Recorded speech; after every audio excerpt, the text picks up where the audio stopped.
Assalamualaikum warahmatullahi wabarakatuh. Welcome to my first video.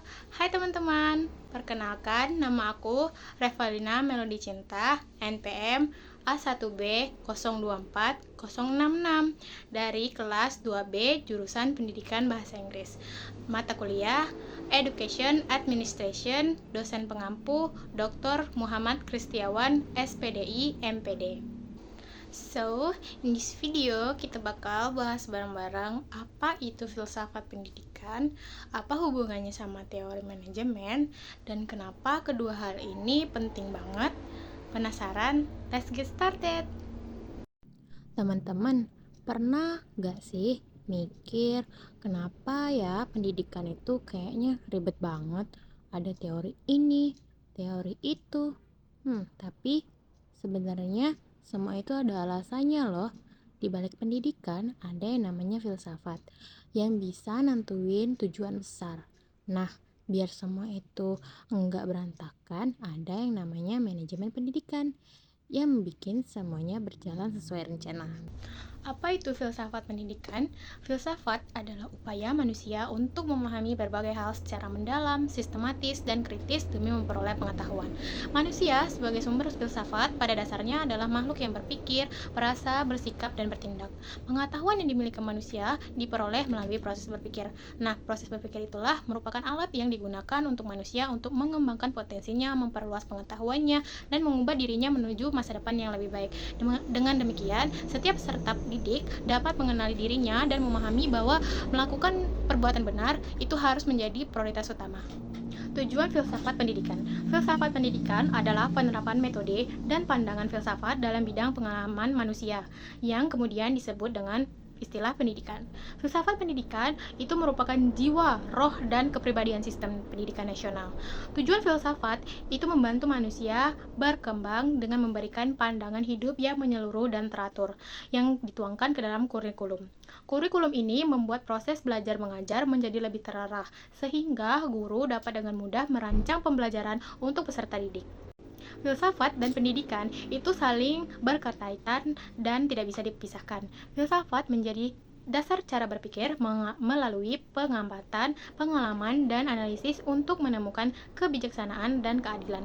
Sementara itu, pendidikan membutuhkan dasar filosofis yang harus dibangun secara terencana dan bertahap. Selanjutnya, apa itu teori manajemen pendidikan? Nah, teori manajemen pendidikan adalah cabang ilmu yang membahas pengelolaan sistem pendidikan secara sistematis untuk mencapai tujuan pendidikan secara efektif dan efisien. Teori ini mengintegrasikan berbagai konsep dari bidang manajemen, psikologi, sosiologi, dan pendidikan untuk menciptakan sistematis pendidikan yang berkualitas. Manajemen pendidikan merupakan proses perencanaan, perorganisasian, pelaksanaan, pengawasan, dan evaluasi dalam menyelenggarakan pendidikan untuk mencapai tujuan yang telah ditetapkan.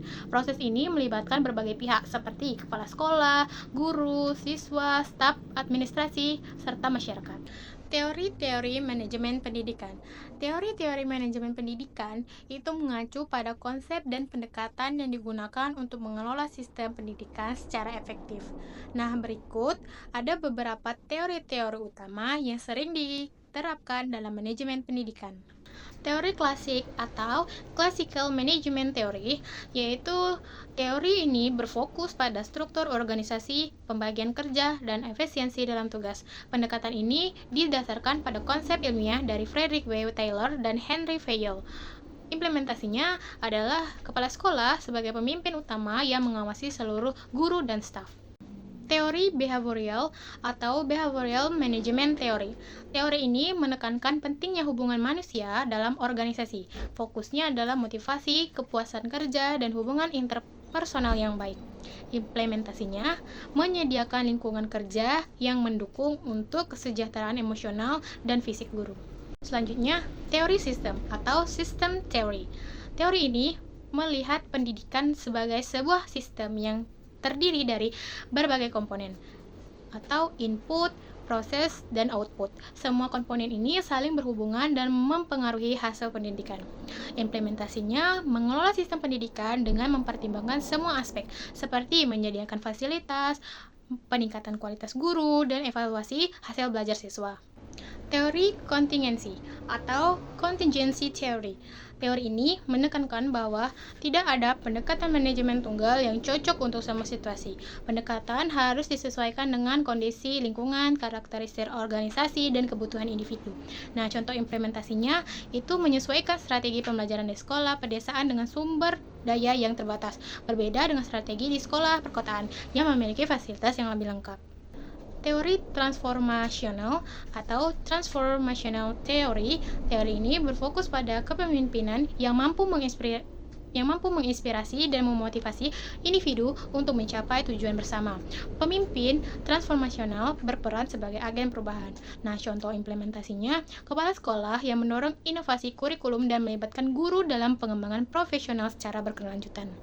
Nah, apa sih hubungan antara filsafat pendidikan dan teori manajemen pendidikan? Nah, hubungan filsafat pendidikan adalah cabang filsafat yang berfokus pada konsep dasar tentang tujuan, nilai, dan prinsip pendidikan. Ia berfungsi sebagai landasan konsep yang memberikan arah dan tujuan utama dalam dunia pendidikan. Dengan kata lain, filsafat pendidikan memberikan visi besar tentang seperti apa pendidikan yang ideal. Di sisi lain, teori manajemen pendidikan adalah kumpulan prinsip, strategi, dan proses yang digunakan untuk mengatur, mengelola, dan mengimplementasikan pendidikan secara efektif dan efisien. Jadi, teori ini berkaitan dengan bagaimana sumber daya pendidikan, baik itu tenaga pendidik, siswa, fasilitas, maupun waktu yang dikelola untuk mencapai tujuan pendidikan yang telah ditetapkan. Oke, sekian pembahasan kali ini. Thank you for watching. Wassalamualaikum warahmatullahi wabarakatuh.